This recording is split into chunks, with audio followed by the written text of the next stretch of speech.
Kung ang mama mo ay blue, ano naman ang kulay ng papa mo? Ulit.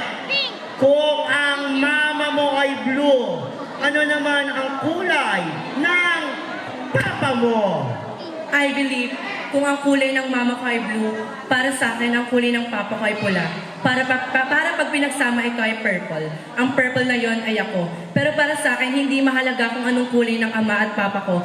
Dahil pareha silang kulay ng buhay ko. Sila ang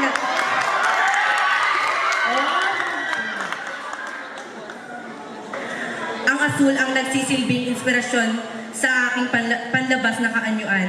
Ang pula ang sumasagisag sa aking pangloob na katangian. Bakit? Ang mama ko po ay